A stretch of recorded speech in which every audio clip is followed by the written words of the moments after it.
We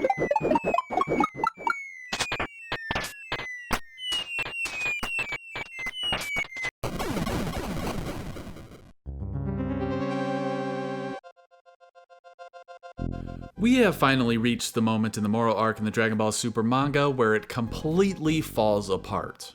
The moment when the single stupidest possible thing that could happen actually happens.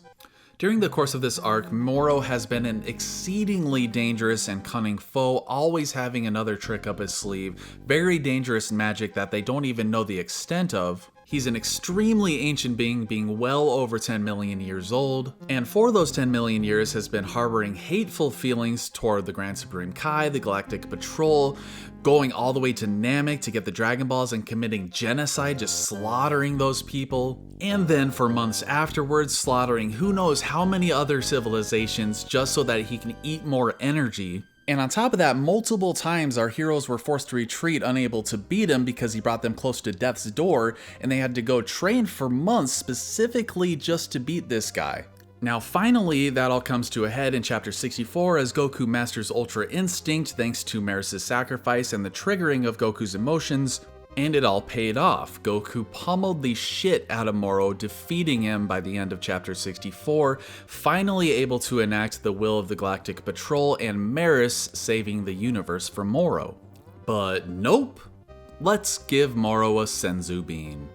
Never mind the fact that Goku has already done this in the Cell arc that had a lot more meaning behind it, but Goku has already done this in the past. Now the last person he really gave a second chance to was Frieza, and I've talked about this in a separate video. I don't think it's beyond Goku to completely disregard trying to give his foes a second chance, but the thing about it is, it matters who you try to give a second chance to. Moro is 100% grade A evil. He will not change, and giving him a second chance is stupid. Never mind the fact that Moro's character fully regressed in the last chapter when he broke down and started bragging about who he was and he eats what the gods create, and then started begging Goku for mercy.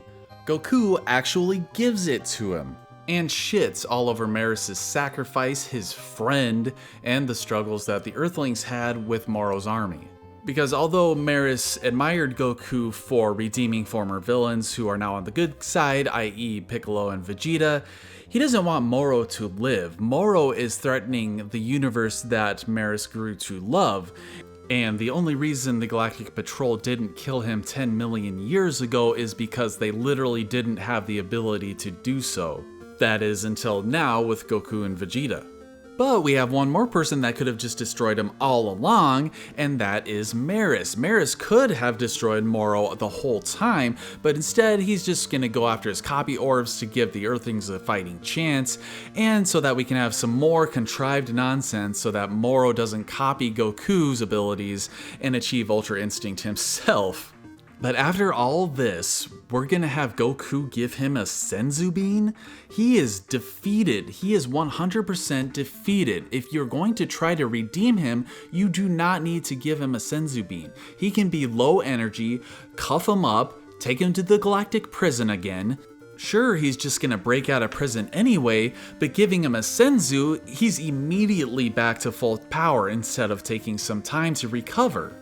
This guy is obviously just going to utilize his 100% full power to attack again. That's how Moro is. He's a bad guy. If Goku gave Piccolo a Senzu after the 23rd Tenkaichi Budokai, he would have attacked again. If you gave Vegeta a Senzu in the Saiyan arc, he would have attacked again and they would have had to kill both of them. Now obviously the big difference here is that right now, Goku is clearly far superior to Moro, and obviously with that superiority comes overconfidence. But just because you're overconfident doesn't mean you have to be stupid. Moro has proven time and time again to have tricks up his sleeve. He has very dangerous magic. The last time Goku had mastered Ultra Instinct, he slipped out of it and was defeated by Jiren. And yeah, we all know what Maris said, that mastered Ultra Instinct will be far more stable than ever before and he will never fall to anybody. But here's the thing, Nobody really knows until it happens. Goku doesn't know how long this will last, if he will be able to achieve it again. We assume that he probably will, and it will probably last until he willingly goes out of it. But we don't really know for sure. Goku's family is standing like 100 yards away. What if Moro attacks them? That's going to be a spike in Goku's emotions, and boom, Ultra Instinct lost. Goku telling Moro that he's going to heal him up if he's a good boy and goes back to prison is straight up bad writing and straight up character regression. The last time Goku really gave somebody a second chance was with Frieza, and that was almost 20 years ago. I would hope that Goku would be smarter than this, and I would hope that Goku would have some more growth than this. But nope, this is Dragon Ball Super yet again pretending that things in the past haven't happened, development hasn't happened, growth for our characters hasn't happened. Now, during the entirety of Dragon Ball Super, there were people saying that Goku is extra stupid in Dragon Ball Super, and I didn't completely agree with that, but I didn't disagree either. But this hits the nail right on the head. Goku in Dragon Ball Super is far stupider than he was in Dragon Ball Z. Any growth that he had in Dragon Ball Z was wiped clean, and this proves it. Now, I've seen the argument that if Goku doesn't try to redeem his foes, then it's not really Goku because that's his MO. Sure, but then we go back to the importance of who he tries to give a second chance to. I mean, you have Cell. Goku wanted Gohan to kill Cell. You have Dabura, you have Buu. All of these villains, he just straight up murdered Yakon. Where was his second chance? Goku learned from giving villains second chance. You have Raditz, when he let go of his tail, he learned from that experience. He did give Frieza a second chance, but he also learned from that experience. Now you basically have a copy of Super Saiyan Goku vs. Frieza on Namek, combined with Goku giving Cell a Senzu Bean without any of the deeper meaning behind any of it.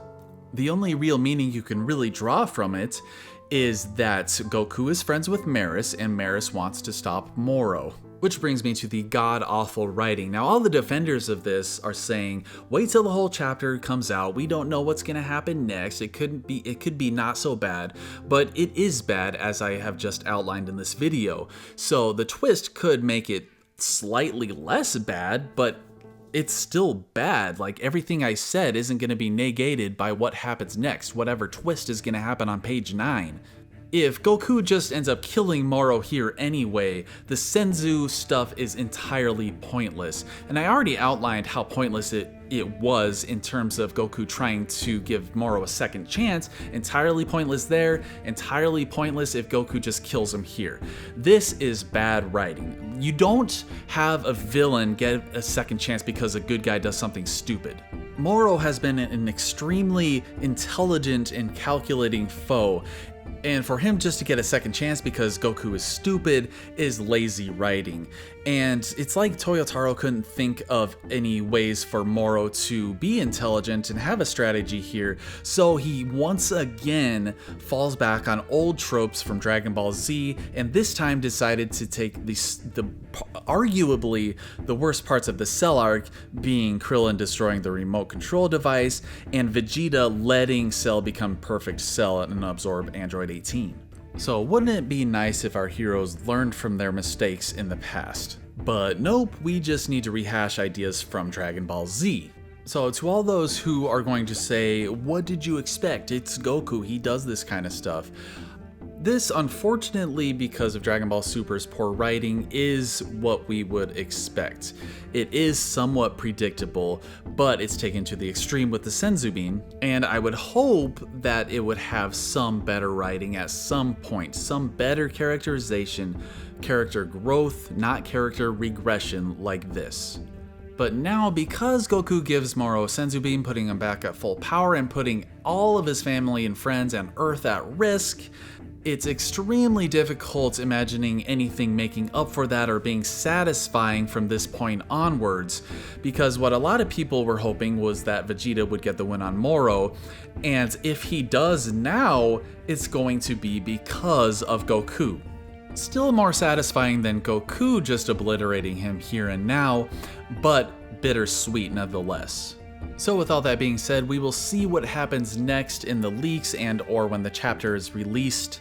Hopefully there will be something to help soften the blow of this stupidity.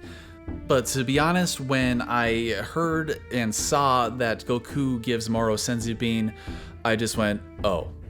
And like all of my interest in this freaking arc just deflated completely.